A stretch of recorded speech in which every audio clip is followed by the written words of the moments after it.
Welcome to the Literary Escape podcast, the only podcast that serves both readers and authors of historical Christian romance. We read, discuss, review, and rate books in this unique romance subgenre, and sprinkle in a few contemporary Christian suspense books. Authors, we bring you inside tips and tricks from those who have gone before you. Then we bring both readers and authors together for fun-filled live Q&As. Literary Escape is the one-stop shop for both readers and authors to connect, learn, and grow together.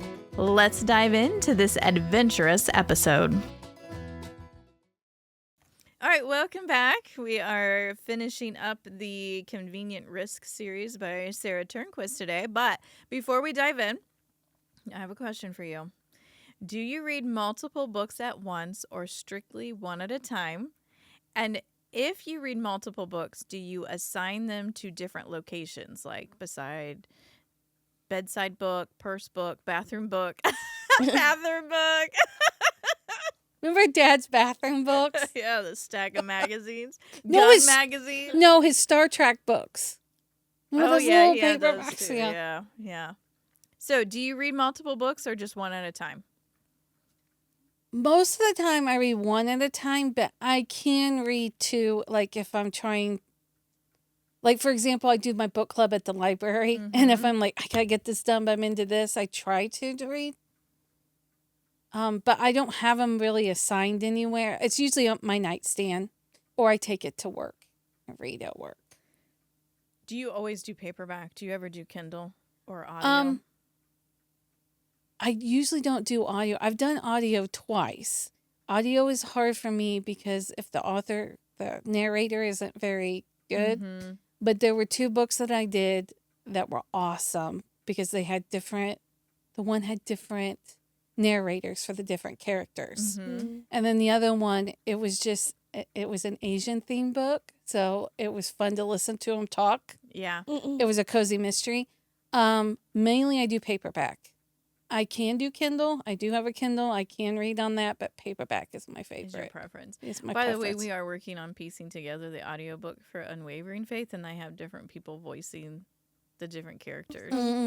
So, but that takes a long time to piece together. But okay, Tiff, what about you? I just do one at a time, and normally it's I used to love paperback, but it's so much more convenient to have it on my Kindle, or then it has an app on my phone. So if I forget my Kindle at home, then I can read it on my phone. So that's my preference. There are perks, and I can read it anywhere that way. Then Yeah. And I don't have to I forgot my book, but then I can be like, oh yeah, but you still it shows me stick to one book at a time. One book at a time. Yeah. Okay, and you do some audiobook too, right? Yeah, I love the audiobooks because then I could pop it in if I'm at work or on break, and I can just have it in my ear in the car, jetting around the kids, whenever. One thing cleaning the house. One thing, and I don't know if you have this trouble, but with audiobooks, it's hard for me to focus and remember because I get distracted.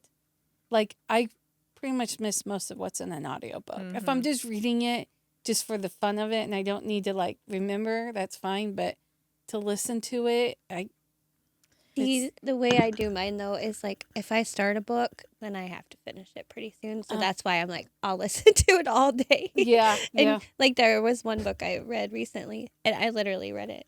I just kept the audio in my ear all day. And I'd pause it, I'm going to make dinner, have dinner. But then I'm like, okay, guys, I'm going back in my book world. Leave me alone. I'll be back tomorrow. So, but if I had to space out over several days, I don't think audio is the best way either. Yeah. But long drives you just get sucked into it. I do, I guess. There's a lot of people that listen to audiobooks while driving.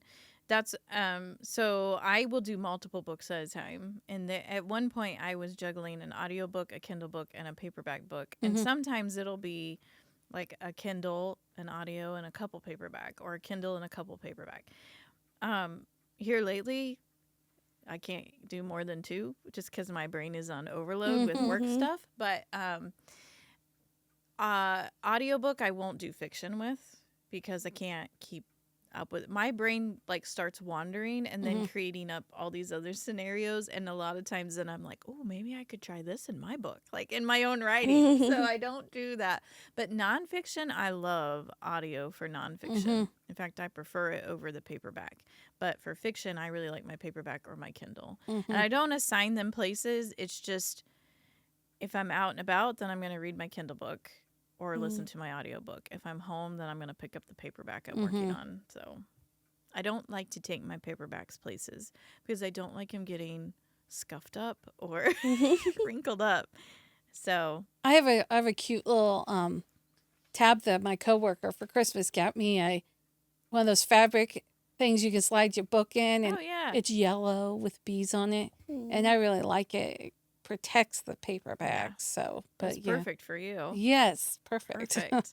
All right. Well, I'm always just curious about our reading habits. So there's our reading habit of the day. I am curious about our listeners. So if you're listening, drop a comment under the video or on the website under the blog post and tell us if you read multiple books and if you assign them to a certain place or not. All right, Tiff, you want to introduce us to our book today? All right. We have A Less Convenient Arrangement, which is book 7. I'm going to go ahead and start the back of the book here. So Sadie Rose Perkins finds herself in dire straits after her father, the town banker, absconded with everybody's money. But what's more, her mother's failing mental stability becomes a trial she is not certain she can overcome. When she faces legal troubles amidst the townsfolk who shun her for her actions, not her own, is there anywhere she can turn?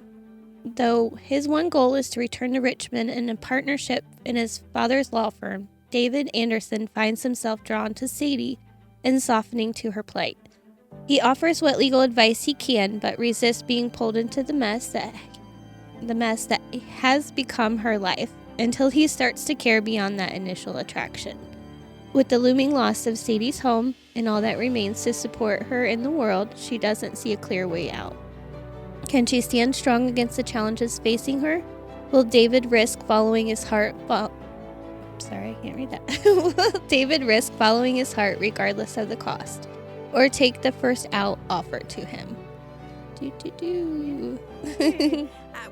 Before we dig into some of the questions that we had here, what did you think about her situation?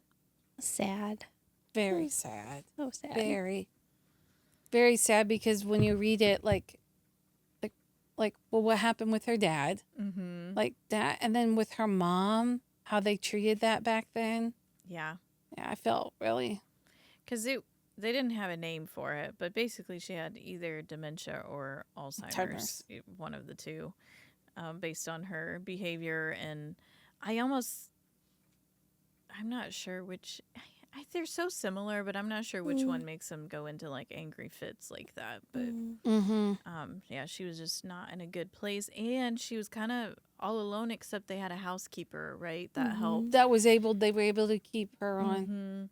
And then her aunt and cousin end up coming, which we'll talk about that dynamic in just a minute. But yeah, I can't imagine bearing the weight of that on your own, and then the weight of, because of your father's actions, everyone in town is like looking down on you and they don't want anything to do with you, and even though you had nothing to do with that. They just. So that made me think about David. I mean, what did you think about like the first time he ever runs into her? He notices everyone's kind of being really cold towards her, and he just steps in and is really helpful. Like, how did that shape your perception of him? Because my initial reaction to him was like, ugh. He's kind of uppity. Yeah. Like how he was like. Yeah, he didn't like Brandon. He did not like the ranch life. Yeah.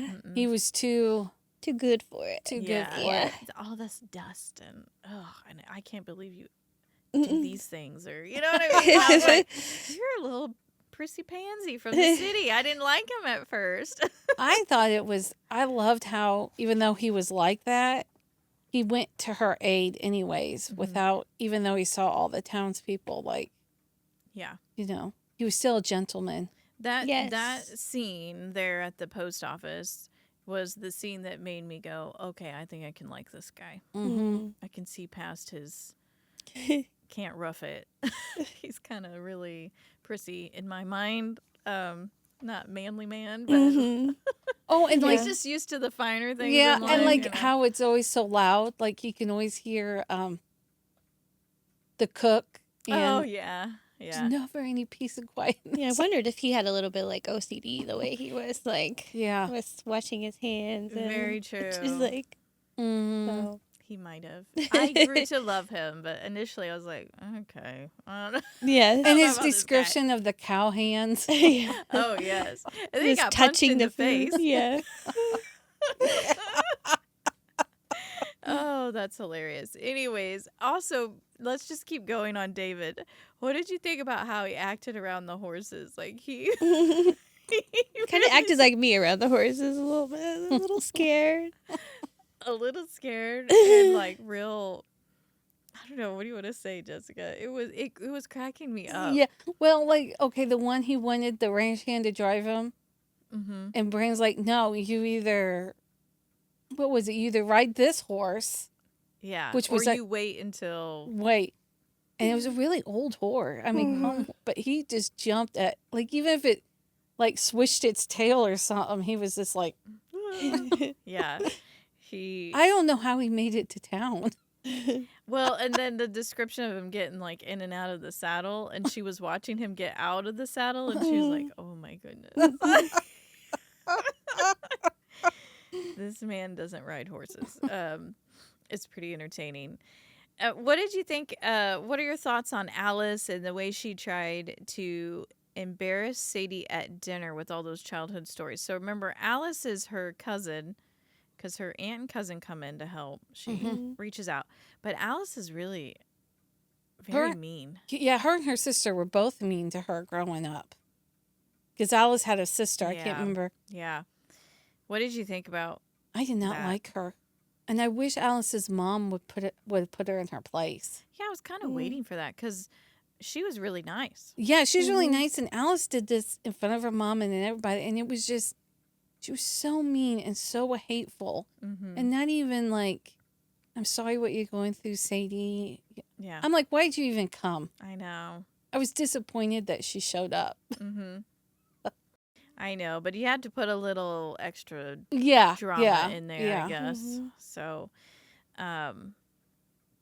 how would you describe Deputy Travers and how he tried to corner Sadie? It was like a scumbag guy. I was like, really? You're in law enforcement and you're doing this? You're supposed to help her, like really help her, Yeah. and not just, yeah. But I I did not thought he like- was slimy even in, which book was Dan and, is it Dan and Lydia? Is that book 2 or 3? 4. Is it book 4? No? Or is it 3? I can't remember which. I think it's book 4 because it was like Brandon and Amanda. And then the Christmas. Christmas, you're and right. then it was Cutie. Cutie, and then And Dan. Dan. Yeah, you're right. It was book 4. And that Lydia is Lily. I think Or it's is it Lily? Lily. Is yeah. it Lily? I think it's okay. Lily. Look at me mixing up names. That's all right. So she's the sheriff's daughter. She was the sheriff's daughter. Yeah. Yeah. And so you met Travers then, and he would say slimy things to the sheriff's daughter, and like the sheriff didn't No, care. you're right. Remember Yeah. that? I thought Yeah. I don't like the sheriff, by the way. No. Mm-mm. I think he's just a slimy. It's just he would always just show up at right the moment and be like, "All right, I'll do the right thing." Mm-hmm. But yeah, this deputy, when he was like, "You're gonna need to," Yeah, you're right. he was trying to corner her into marrying him and Mm-hmm. basically waiting on him hand and foot the rest of her life. And I don't know, he was super slimy. Yeah. And I loved how David came back when they pinned the notice on her Mhm. house about like you've got to leave, or you have to Yeah, be like out, that and- you owe the town this money or Mhm. yeah. Yeah, I was glad he was there to do the Yes. legal recourse for that. Yeah. Make sure everything was fine. Well, and on top of all that, she's dealing with that and then trying to deal with her mom Mm-hmm. and not let anybody know outside the household. Yeah. It was And then the house fire. that was that- scary. Yeah, that's where it's like you couldn't hide things anymore, and Yeah, it was not good. Not Yeah. good. I will say that there is another book in between. I believe this is supposed to be like book 6, right? Because this Does was it say book on the 7. front? It doesn't say that it just says Convenient Risk series. Yeah. We didn't talk through this one. It's these golden years. It's a collection of short stories about Cook and then Uncle. So Dorothy, her name's Dorothy, and his name's Owen. And they're the older couple that you get introduced to in book 1, but they're not married in book 1, but they are married by book 2. And it's just like, I think every chapter is a different month of the year and just a story of what's going on with those two.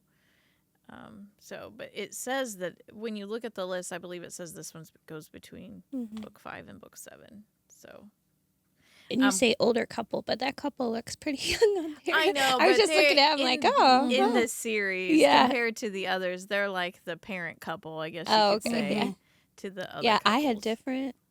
When I looking at that picture, I had way different people in my mind.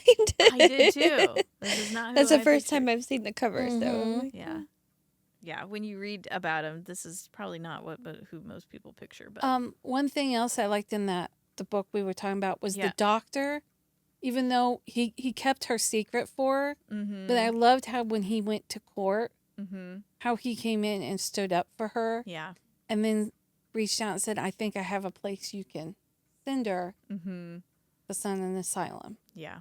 And I really like that with the doctor because he could have totally. I wondered which way he was going to go because he kept talking to her about like, we can't keep this up. Yeah. Because like when she went to get the more, I did, but I'm glad he stood up for her. That I really like that. Yeah. About him. The happy endings all around. Yeah. Right. Warm fuzzies. That's why we read these romances, because we like the happily ever afters. Mm-hmm. All right. How would you rate the mystery level? Espresso. Yeah, probably espresso. There's really not a mystery. We know what's going on. You're right. Suspense level. Maybe espresso and mocha? Yeah, I would say. I mean, there's a little suspense in there. You think? I was just going to go espresso. I think there's tense moments, but I don't know about suspense. Okay. But to each our own, because we're different readers and we have different levels, settings for these. What about the inspiration level? I'd say mocha. Mocha. Yeah, I would agree. Mocha. How about the drama level? I feel like there was a latte. Yeah, I would latte. agree. Latte. When you have the scandal that her father left them with, her mother's mental state, her cousin's ridiculousness, drama. Then you have the town and their drama against her. And then you have the deputy and his drama problems. So She never caught a break. yeah. No. Never caught a break. Mm-hmm. If I was her, I would have hated going to town. Oh, yeah. I know. Like, yeah. What about the romance level? Espresso. Espresso. I would agree. Espresso. It's sweet. Mm-hmm. And if you are a fan of just a sweet, clean romance, then Sara Turnquist is your author. Mm-hmm. She does a really good job with that. All right, what is your overall lasso rating of A Less Convenient Arrangement? 3. 3. 3. I'll give it 3. It's well written. She does a really good job with her writing. She actually taught, when I had my writers group, she taught a few classes on writing. She's an excellent teacher. Excellent teacher. And she also does editing, developmental editing. So she's helping one of the ladies in my writers group right now with her book. So she's just a great resource all around. So I really enjoyed her series, and we're wrapping that up. And next week will be her author interview. So we'll get to learn a little bit more about her writing and where she's at. Because I think this is one of her older series. This isn't one of her newest series. So she's got a lot more books for everybody to read. Awesome. All right. Thanks for tuning in. I hope you enjoyed this episode. If so, please consider sharing our podcast. Every share helps us reach more readers and authors like you. Until next time, happy and blessed reading and writing.